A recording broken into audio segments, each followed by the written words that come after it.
If you're like me and have ADHD, there's a very high chance you've called yourself lazy at one point or another. Not because you truly believe it, but because sometimes nothing else seems to explain the struggles you deal with every day. Maybe it happened in school when you understood the material but couldn't consistently complete homework.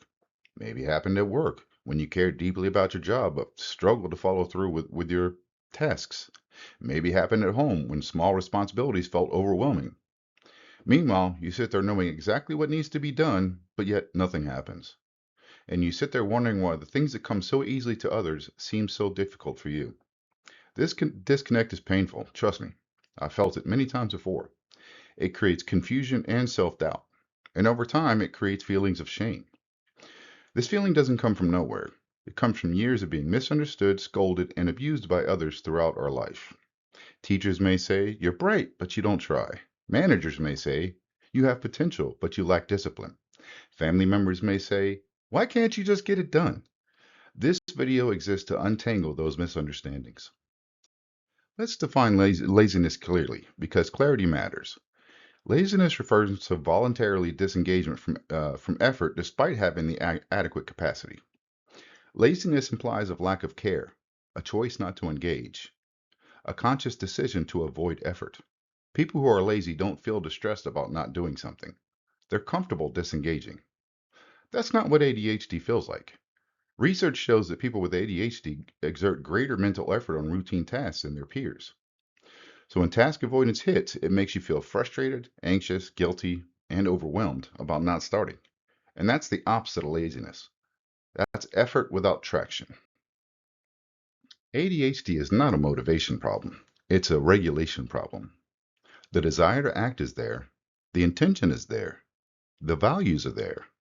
What's missing is reliable access to the mental systems that initiate action. The gap is neurological, not moral.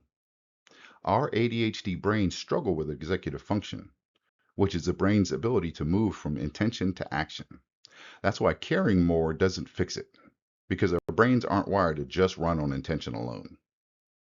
Most people with ADHD are highly motivated.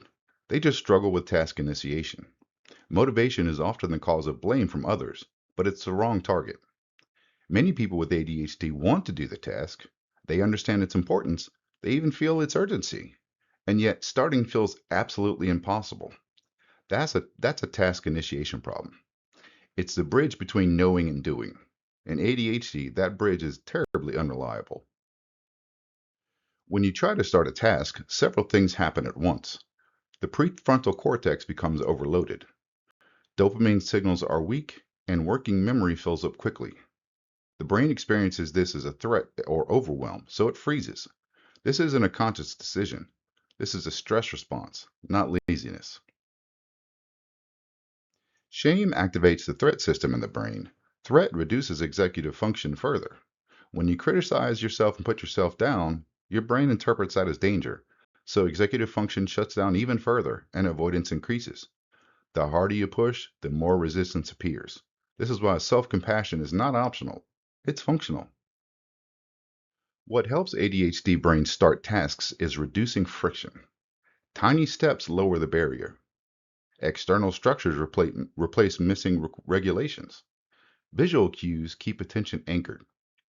Progress begins when tasks feel safe and manageable. Create a system and environment that works with your brain, not one that stresses and overwhelms it. So here's a kinder reframe. You are not lazy. You are dealing with a brain that needs different support. With the right systems, ADHD brains are terribly capable, creative, and resilient. This isn't about fixing yourself. It's about supporting yourself. Your brain requires different support systems. So compassion builds consistency. Support enables growth, and that changes everything. Until next time.